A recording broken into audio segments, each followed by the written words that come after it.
Check it out. So I get approached by a guy on the street with an earring and a purple mohawk telling me he'll sell me a new trick called a duck shoot. The price, 1 taco, 1 fries, 1 cassette tape. I oblige. He then bids me farewell, but then mentions, the mayor's wife says she wants a showdown with you. Now pause there for a second and think about that. The mayor's wife says she wants a showdown with you. How many other statements out there can stop you dead in your tracks and force you to reevaluate every choice in your life leading up to this moment? Such as the existential skater nightmare that is 1990's Skater Die 2, The Search for Double Trouble for the Nintendo Entertainment System. How did I get here? Well, at the start of the game, it's a beautiful day in town. The mayor's wife is enjoying a stroll with her dog, Fifi, and you're out skating. Presumably shouting phrases like radical, cowabunga, as all the kids were wont to do in 1990.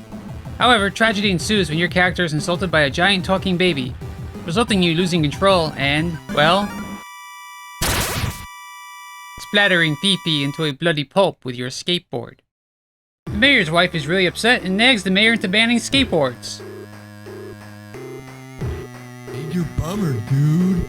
Despite this, your character never apologizes or shows remorse from having murdered someone's pet dog. Instead, he takes to the streets, openly flaunting and rebelling against the town-wide skateboard ban. Just a quick aside here, Skater Die 2, The Search for Double Trouble, is probably the first, and still the only video game where your protagonist murders a dog at the start of the game. So I suppose this is why the mayor's wife wants a showdown with me. Of course, rolling into a showdown unprepared is no way to win the battle. Thus, you're forced to scavenge the streets for foodstuffs like tacos and fries, and discard audio recordings, which are the only currency that Lester and his father Rodney accept for their goods and services. Now Rodney. Poor Rodney. Yo, dude. Here's an adult man with a green mohawk and teenage son, who has no doubt been reduced to accepting discarded food and music in order to subsist. It's clear that society has ostracized Rodney simply for his appearance. A tragedy, really. Skate straight. Anyway, I found myself fighting off hostile skaters, sewer rats, and boxing alligators in order to obtain the necessary provisions for the showdown with the mayor's wife.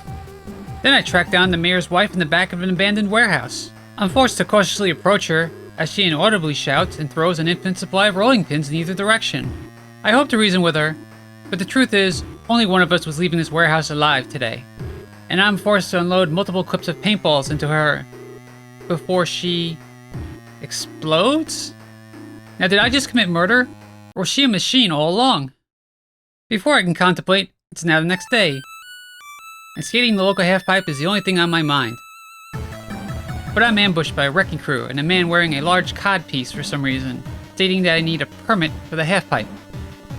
I find my friends, Ariel and Prince Eric. Or at least Ariel goes by CJ now. I don't know what Prince Eric's other name is. We just call him Eric, I think. Anyway, they're both now homeless skaters after fleeing to 1990 in hopes of finding a more progressive and accepting society of their fish-human relationship. But instead of deriving some devilish plan to fight the man, it's decided that I shall get a job at the mall to earn enough cash for a permit. Okay, that's how we're fighting the man, I guess. At the mall, I find Mr. Jenkins, a man who no doubt has some sort of chronic electrical socket fetish. But I'm not here to kink shame, so I take the job. As soon as I hit the floor, a cop warns me that he's watching me, and I know I'm a marked man. In addition, the mall is filled with unfriendly skaters, affluent shoppers who refuse to acknowledge my existence, and whatever else is on the floor. I have to make 12 deliveries before my life bar expires. Now, every storekeeper in the mall looks exactly the same. Clearly, I've stumbled into the middle of some sort of government cloning farm mass retailing conspiracy, but I'm just here to earn enough money for a half-pipe permit. So rather than ring up Scully and Mulder, I sell out and make bank. And next thing I know, I'm at Lester's house. Or should I say, Lester's mom's house. Lester is all excited and drawing up schematics for the new halfpipe when I accidentally turn on the world's most powerful fan. The schematics are shredded and blown out a nearby window. Most unfortunate. Unable to catch a break, I'm forced to scour the beach fending off seagulls, crabs, roller skaters, and steroid addicts while foraging for the shredded remains of Lester's document. The good news is, Rodney and Lester are both around, accepting sand-covered food and audio media for skateboards and skills. The bad news? Why ain't Lester helping me with this search? And perhaps even more distressing, Yo, dude. Rodney has no issue eating sand. The man clearly has no medical insurance, and I fear he may have multiple parasites breeding within his intestinal lining. My beach adventure ends with the reclamation of the half-pipe blueprints. We send CJ, to City Hall to purchase a permit. We chose CJ because her pheromones are known to seduce any mortal man.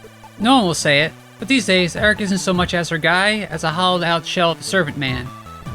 But anyway, CJ gets the permit without issue, but on her way back, she's ambushed by Icepick, a giant baby with an inappropriate nickname. CJ panics and sprays Icepick with mermaid ink.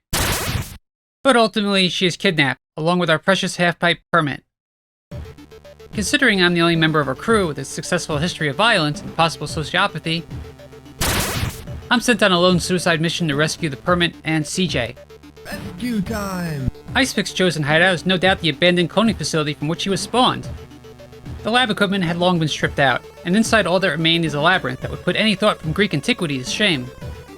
The building consisted of identical-looking rooms, elevators that travel between only individual floors, and swarms of hostile skaters, who are still mad at you despite every effort you have made to remedy the mayor's skateboard ban.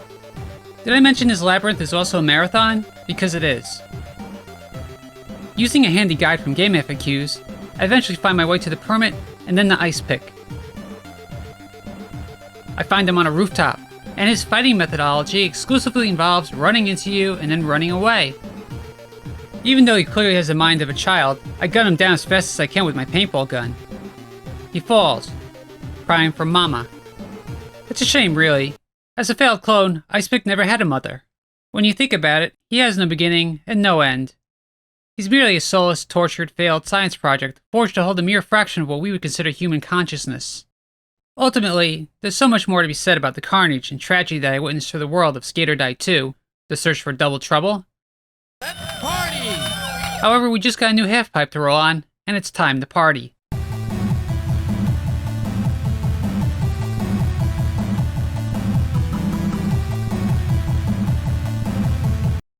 Oh, I almost forgot.